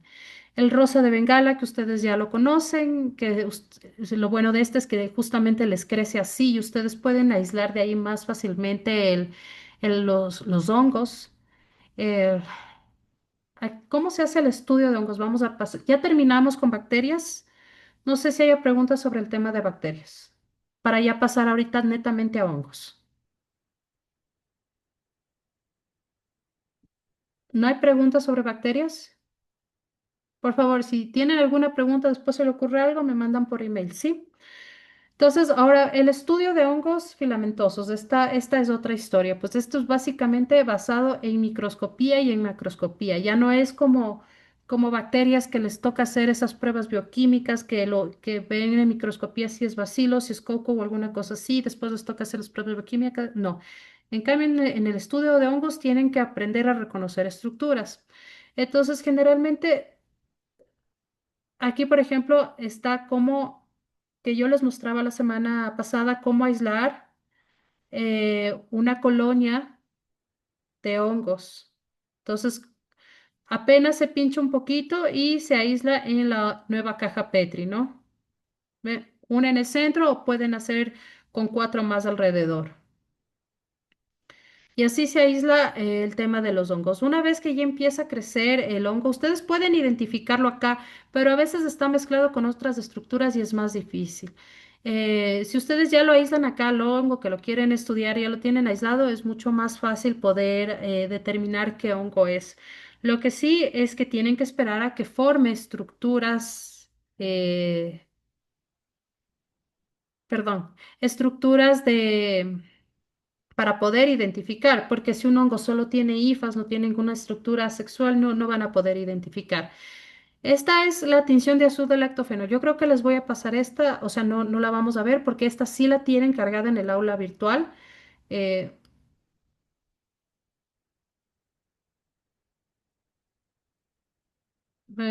bueno, esa sí la tienen en el aula virtual, no las voy a pasar porque no quiero que se me vuelva a pasar el tiempo como la semana pasada porque me emociono y les empiezo a dar de todo, pero esa la pueden revisar, igual la van a revisar el día martes con el tema de microscopía, lo del azul del lactofenol, pero igual está cargada la técnica, el video de la técnica, ese mismo video. Entonces, yo aquí les puse una clasificación antigua porque la verdad es que hay una nueva clasificación de hongos, sino que antes se clasificaban como Deuteromicetes o hongos imperfectos también se les decía. ¿Qué pasó? Que todos estos hongos imperfectos pasaron a ser ascomicetes o basidiomicetes. ¿Por qué? Porque los hongos tienen una fase sexual y una fase asexual. Generalmente la sexual suele estar en la naturaleza. Por ejemplo, Tricoderma tiene su fase sexual y se llama hipocrea cuando está en su fase sexual. Cuando nosotros extraemos eso y lo llevamos a sembrar en una caja Petri, ya se llama tricoderma y está en su fase asexual. Generalmente, bueno, los hongos, estos hongos filamentosos que casi siempre están en su fase asexual cuando están en una caja Petri. Estas fases sexuales las encontramos principalmente en la naturaleza. Pero quiero que tomen en cuenta que todos los hongos fueron reclasificados como ascomicetes o basidiomicetes. ¿Por qué? Por el tema de la biología molecular, porque a la mayoría de hongos ya se los fue descifrando su parte genética y se dieron cuenta que tenían el mismo ADN y fueron reclasificándolos. Pero ¿qué es lo que pasa? Que la mayoría de libros, de atlas, de toda la información que nosotros tenemos para identificar hongos, todavía mantienen sus nombres antiguos. Entonces, yo les dejé tres documentos, son es un atlas antiguo que se llama el de los hongos imperfectos. Ustedes saben ya que los hongos imperfectos no existen, pero por ejemplo, este de los hongos imperfectos tiene muy buena el tema de las estructuras para poder identificar las estructuras de los hongos. Está un libro que es Microbiología de Leonor Carrillo.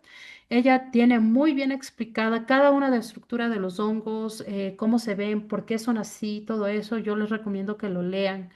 Es un muy buen libro y van a poder entender mejor, porque esto es de sentarse a leer y estar con los honguitos estudiando, estudiando para poder hacer la identificación. Lo que tienen que tener claro es que ustedes para identificar los hongos o hacen una cámara de microcultivo, que es la que estaba al inicio, o hacen el azul del lactofenol, tratando de no dañar estructuras, porque muchas veces se dañan las estructuras cuando uno toma con azul del lactofenol la muestra.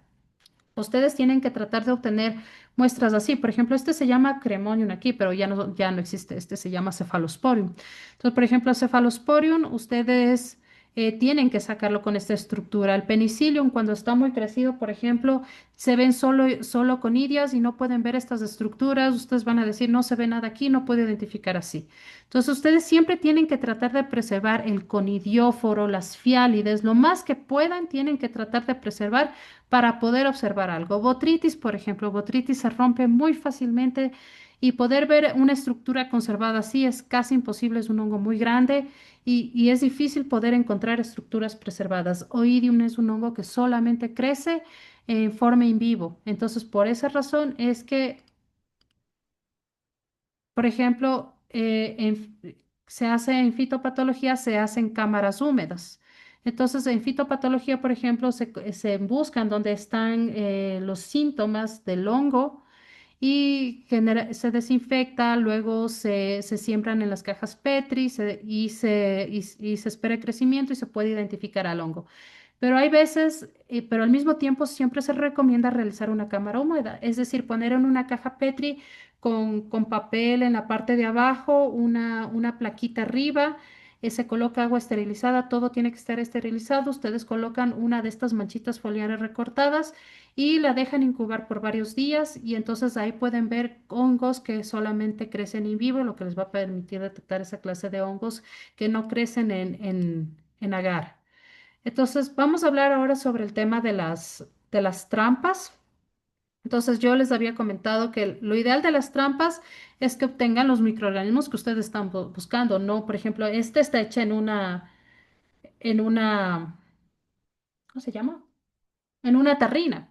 Una tarrina ustedes no la pueden meter en el autoclave esterilizar, se nos va a dañar. Entonces, probablemente todos los microorganismos que salen aquí van a ser los que estaban en el ambiente en ese momento de la esterilización, mientras yo le moví, bueno, y todo. Pero el punto es que de aquí ustedes, por ejemplo, pueden sacar, hacer un picotazo y sacar y poner a incubar. Yo he trabajado así con estas trampas. La otra posibilidad es recolectar esto, homogenizar y llevar a hacer recuento en placa, como ya les he enseñado a hacer.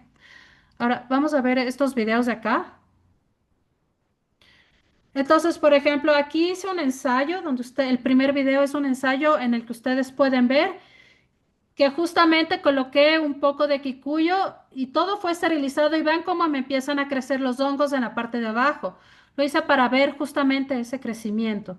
Este que es el segundo video es en el estereomicroscopio. Vean ustedes, todos estos están colonizados con tricoderma. Hay bacterias también, hay otros hongos, pero aquí el olor este que tiene el tricoderma era muy característico en esta muestra. Fue de unos pastizales que justamente fui a dejar las trampas y pude ver. Aquí fue un intento de tomar de aquí, poder ver algo en el microscopio, pero asimismo, lo ideal sería darle un picotazo. Si ustedes ya sospechan que tienen tricoderma ahí, de la misma forma le dan un picotazo con una jeringa y le siembran en un medio de cultivo sólido esterilizado.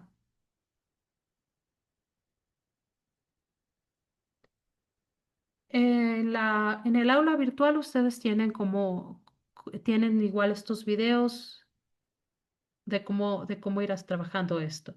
Me parece que en este caso tomé un granito que lo vi bastante aislado con tricoderma y lo sembré. No lo recuerdo.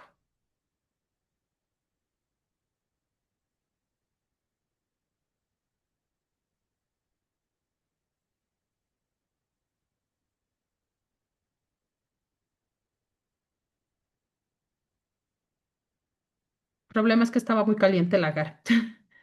Pero igual, creció y me creció bastante bien y de ahí aislamos unas cepas muy bonitas de tricoderma y no solo de tricoderma, también aislamos gliocladio.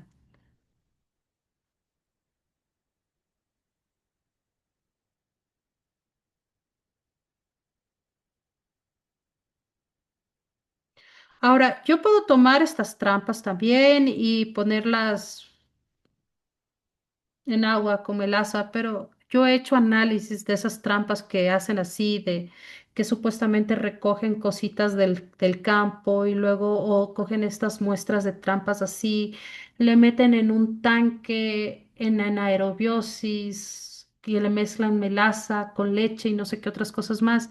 A la final, todos esos microorganismos que ustedes recolectaron, no queda casi nada, porque hongos no suele crecer, lo que suele quedar solamente son levaduras, algo de lactobacillus y más que nada levaduras.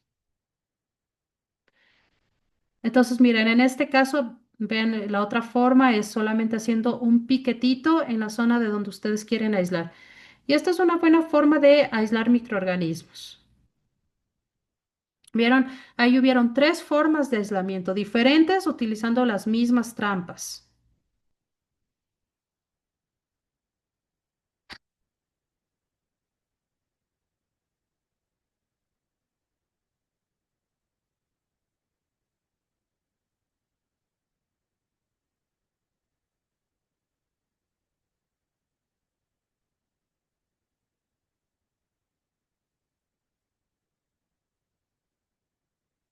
Ahora, el tema de los insectos. Aquí hay dos formas en que podrían aislar.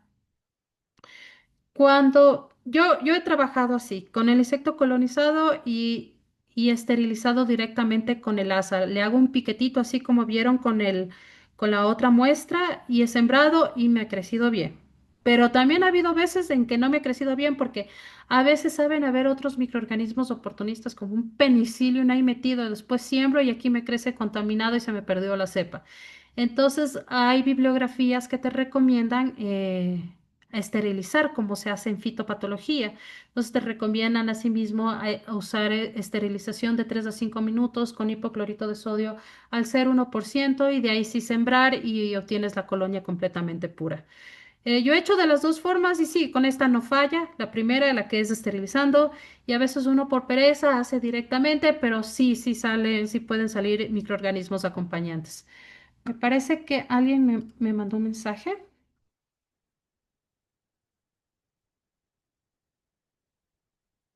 Ya. Verónica dice, buenas noches en el arroz. ¿Qué características puede indicar que es tricoderma? Vamos a revisarle. Y dice, buenas noches. ¿Puedo usar la trampa de arroz para aislar de la... ¿Sabes que sí puede salir del ambiente Bauberia? Ah, espera, Deme un segundo. Me, a ver, quiero saber, ¿están escuchando? Cuando yo presiono este, ¿están escuchando el sonido? No, no se escucha nada. Ya, perfecto, solo me escuchan a mí entonces. Ya. ¿Qué pasa? Ver, A ver, ¿qué pasa con este? Yo, por ejemplo, esta trampa de arroz no es esta misma de acá, ¿no? Esta es de otro lado que fuimos a Puerto Quito y que dejamos estas trampas de arroz. Entonces, ¿qué fue lo que hice? Primero, lo que pasa es que el tipo de colonización que estaba aquí en el arroz ve muy característico como tricoderma.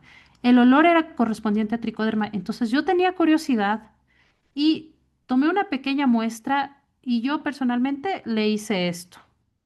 A la final no vas a saber 100% si es tricoderma o no es tricoderma hasta que siembres, pero ya el olor, que es ese olor como tricoderma, cuando el tricoderma produce los metabolitos, porque no te va a crecer verde.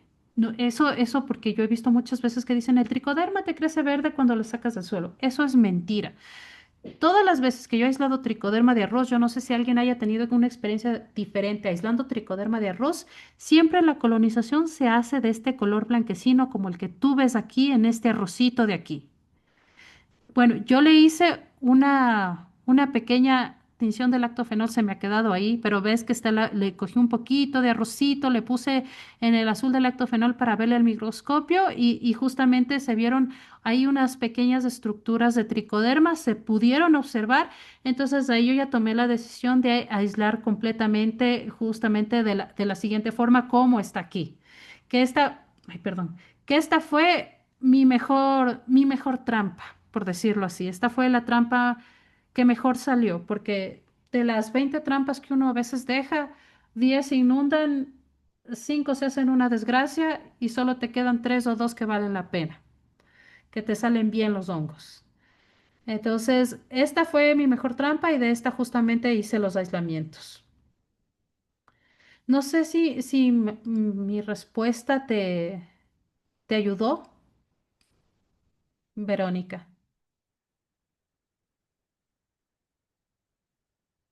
Verónica. Sí, ya.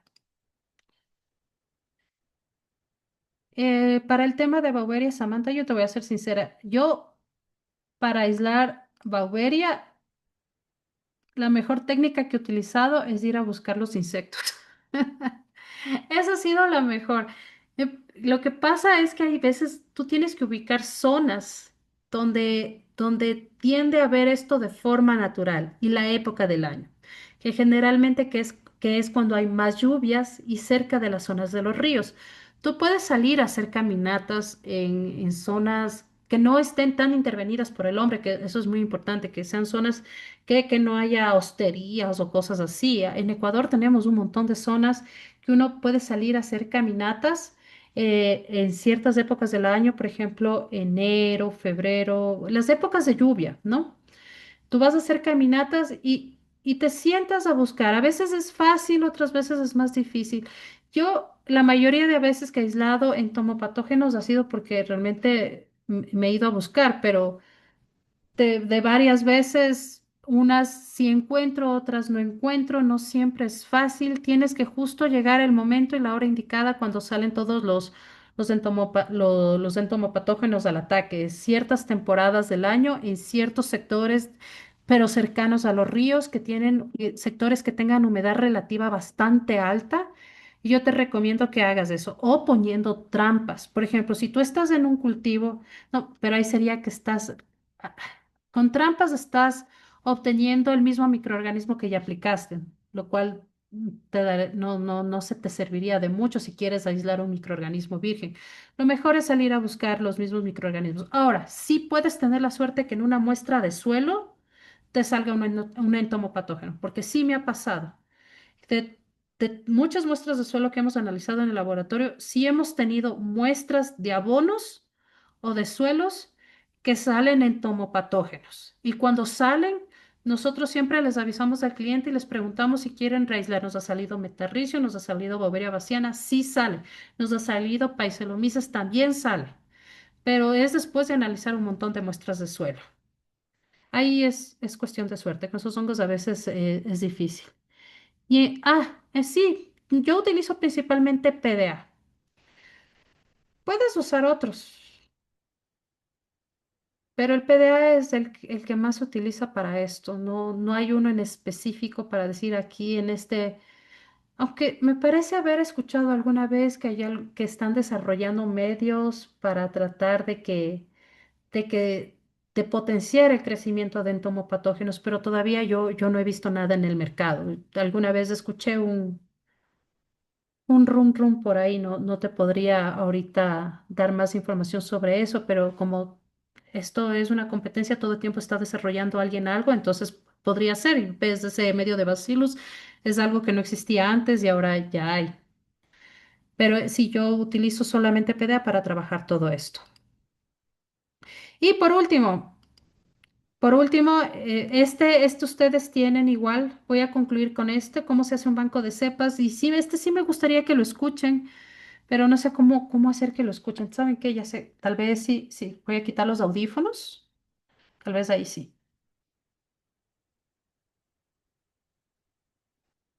A ver, yo creo que ahí van a tal vez poder escuchar. Banco de cepas. Necesitas decidir la técnica para preservar tus cepas.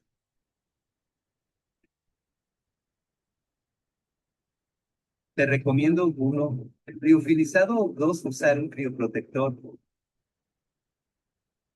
Esta técnica es para hacer liofilizado. Nosotros hacemos en estos tubos. Ahorita yo les voy a mostrar el liofilizado porque cuando mañana les hablen de banco de cepas les van a hablar de los crioviales. Entonces ahorita yo les voy a adelantar con el liofilizado para que ustedes le tengan en cuenta. El crioprotector glicerina o leche te permite preservar las estructuras bacterianas en congelación.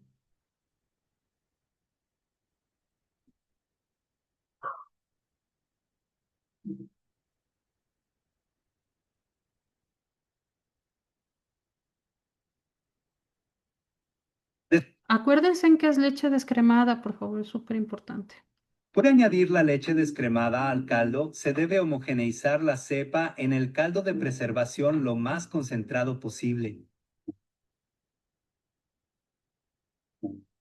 Distribuir asépticamente en los frascos en los cuales se van a preservar las cepas.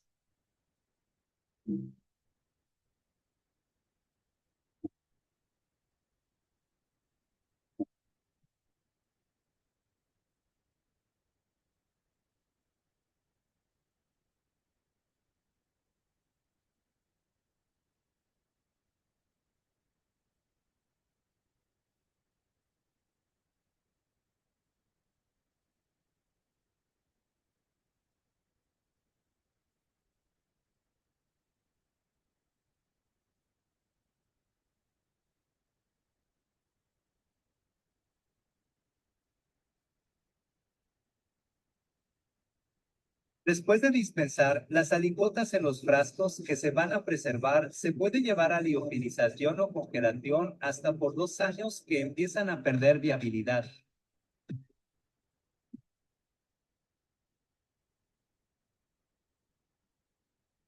Bueno, esa es la liofilizadora. Una consulta, señorita. Claro. Es leche descremada al 20%, ¿verdad? No me acuerdo. Ahorita no me acuerdo cuánto le hacíamos. Es que eso ya no voy yo hace rato, pero es que eso hace David ahorita. Es que David es Creo quien que sí está encargado. es. Mañana le preguntan a David, yo le voy a dejar eso que les diga a ustedes. Es que ya desarrollé yo las técnicas, o sea, yo me siento, hago las técnicas con ellos y cuando ya los chicos saben manejar bien la técnica, ya ellos se encargan y yo más les estoy supervisando, la verdad. Pero no me acuerdo ahorita si era el 20%, pero mañana le preguntamos a David bien las fórmulas. Les voy a decir que les escriba bien las fórmulas en la presentación que él les va a dar, ¿sí? Para que le tenga súper claro. Lo que sí es que en crioviales es el 10% de glicerina, ¿sí? Con caldo BHI, que es Brain Heart Infusion, ¿sí? Entonces eso, ese es el de los crioviales, los que son para congelación. Acuérdense, no pueden usar, si hacen liofilización, no pueden usar estos caldos que son como el BHI o el caldo nutritivo. Yo cometí ese error. Y fue terrible porque esos tienen tanta azúcar que al momento de liofilizar se echó a perder toditos los bancos de cepas. Entonces, para hacer bancos de cepa en liofilización, tienen que usar de ley leche descremada y ya le voy a pedir a David que les haga la fórmula de la liofilización. Pero para lo que es la congelación, si ustedes van a usar criopreservados, que es la forma más común en esos tubitos de Pendor, es BHI al 10% con glicerina o glicerol, justamente el que venden en las farmacias. Entonces eso era lo que de mi parte yo les tenía pendiente. ¿Cómo es el proceso de liofilización? Verás, como viste en el video, pues nosotros ponemos en estos tubitos, como le viste, con el taponcito. Después, eso metemos en la máquina que salió al final. Esa máquina es la liofilizadora. Eso más o menos se coloca durante 4 horas y lo que hace esa máquina es primero congela y luego ejerce un vacío y de esa forma extrae toda la humedad, o sea, todo el líquido que está adentro de esos frasquitos. Entonces las cepas como que se quedan en stand-by. Una vez que pasan estas 4 horas, nosotros retiramos de la bandeja y llevamos a tapar en la cabina de flujo laminar. Utilizamos los tapones y luego utilizamos los sellos que son como los de las vacunas y quedan como si fueran los de las vacunas. Cuando ustedes compran una vacuna, por ejemplo, en los animales se ve eso que se compran los liofilizados, se coloca solución salina y se vuelve a activar el microorganismo. Es exactamente lo mismo. Entonces se utiliza la liofilizadora para la liofilización. Todo el proceso de la liofilización realmente lo hace la máquina, no nosotros. Nosotros hacemos el preparado de la cepa, la parte que ustedes vieron en el video. De ahí todo se mete a la liofilizadora y la liofilizadora se encarga de hacer todo el proceso mecánico de congelación y extracción de la humedad. Y después de eso sale y nosotros solamente tapamos. Lo bueno de la liofilización es que esas cepas pueden permanecer también a temperatura ambiente y se mantienen. No sé si haya más dudas, más consultas, si quedó claro. Yo espero haberles transmitido todo lo que es el tema de la caracterización, que era lo más importante que terminemos de ver esto, que entiendan bien las técnicas que se utilizan, por qué usar cada técnica, qué técnica usar con cada matriz, medios de cultivo, que tengan ese discernimiento de escoger, ok, ¿sabes qué? Voy a hacer un aislamiento de tal cosa, voy a usar tal medio de cultivo. O sea, a eso necesito que podamos llegar con estos 2 días que hemos trabajado conmigo, porque ya los chicos ahorita lo que les van a dar es más ya carpintería de laboratorio, pero esta parte inicial es como la que es un poquito más complicada de llegar a ese punto. Sí, si tienen dudas, por favor, háganmelas saber. Sí. Ya, sí, por favor, señorita. Mencionó, por ejemplo, para el avistamiento de Bacillus, la temperatura de 90. Yo revisando algunos trabajos mencionaban 70 y 80, ¿no? Que varias veces sí lo he leído. 90 no lo había escuchado. Mm, Entonces, pero es difícil llegar a 90, depende de la altura en la que estés. Depende claro. a cuánto llegas. Yo creo que acá en Quito no llegamos ni a 90, la verdad. Entonces, Bueno, podemos llegar a mucho el más punto todavía, es, más de 90, pero el punto es llegar a un punto de ebullición. Si tú llegas a un punto de ebullición, al punto de ebullición al que llegues, más o menos entre 10 a 15 minutos. 60 grados todavía te sobreviven unas bacterias que no son bacilos. Tienes que subir un poquito más. Toma en cuenta que el bacillus puede llegar a resistir hasta 130 grados centígrados de temperatura, ¿no? ¿Sabes por qué el autoclave tienes que esterilizar a 121 grados y a 15 PSI? Es por bacilos, justamente. ¿Y sabes cuáles han sido las peores contaminaciones que he tenido en laboratorio? Por bacilos, porque no se esterilizan el autoclave, aunque no lo creas. Entonces me pasó una vez haciendo muestras de alimentos que todos los alimentos que procesaba me salían bacilos. Yo me moría, decía, Dios mío, ¿por qué hay tanto bacilos? Son alimentos diferentes y tenían contaminación de aerobios mesófilos, pero este aerobio mesófilo era bacilos. Y era porque las puntas no se estaban esterilizando bien en el autoclave y mantenía el bacillus en las puntas de la pipeta. Y nosotros le metíamos a 121 grados 15 minutos y no se esterilizaban. Nos tocó subir y aumentar el tiempo de esterilización. Entonces, no tengas miedo con el Bacillus, es muy resistente. Roger, me estabas preguntando cuánto cuesta la leofilizadora. Este, $5,000. Más impuestos. Es un poco cara, pero vale la pena. La verdad es que nosotros adquirimos ese equipo y ha valido mucho la pena. El consumo eléctrico es bastante alto, sí. Estamos hablando que cuando encendemos la leofilizadora, que serán unas 2 veces al mes, solo en leofilizadora se va más o menos unos $60 en electricidad. Eso nomás te dejo, pero y eso que la que tuviste en el video es la pequeña, o sea, más pequeño de eso ya no hay. De ahí vienen unas mucho más grandes. Entonces, y esta es solamente como para hacer cepitas, cositas así, que es lo que nosotros hacemos en el laboratorio, ¿no? pero de ahí tienes cosas muchísimo más grandes. Yo he visto cuartos completos de liofilizadoras. Una consulta más, señorita. Para el proceso de liofilización, por ejemplo, digamos, si es que yo quiero preservar una cepa de hongos, lo puedo hacer en agar, pero con sacabocado. No, ¿No? ¿Qué hacen con sacabocados? Porque, bueno, yo lo digo más que todo por las cepas, las ADCC, ¿no? Que vienen, esas están eh, liofilizadas. ajá, están liofilizadas, ajá, pero parece que es que fuese con sacabocado. No, no, es que ellos utilizan, es que ellos tienen otra clase de liofilizadoras, ellos pueden hacer otras técnicas diferentes, pero es liofilizada. Todito, todito a TCC te entregan solo liofilizado. Un buffer más bien, ajá. Sí, entonces ellos creo que les hacen en frasquitos más pequeños, pienso yo, porque eso tú debes saber que eso sí lo mantienen ahí bien oculto, cómo será el asunto. Yo asumo, sé que es liofilizado, porque obviamente cuando te están vendiendo la cepa, te mandan la cotización y dice cepa liofilizada, ¿no? Y es un pelletcito chiquitito. Es igualito a los pellets que salen acá, pero más chiquititos.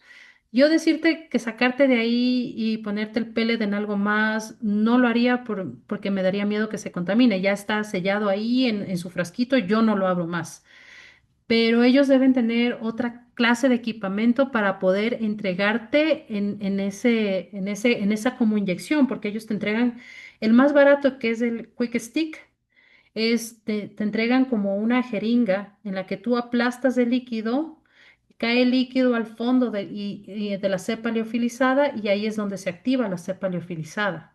Ujú.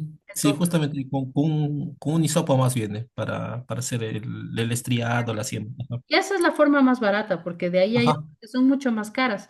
Entonces, pero es liofilizado. Ese proceso es liofilizado, pero ellos tienen el dinero para comprar otra clase de equipos, de cero en otra, debe ser, o sea, el mismo principio, pero con otro equipo. Gracias, gracias. Listo. Entonces creo que ya estamos. Yo sí me alargué bastante. Con los chicos ya no va a ser tanto, así que no se preocupen. Esta era la parte, creo que la más del meollo del asunto. Gracias por haberme escuchado hoy día. Voy a dejar de grabar.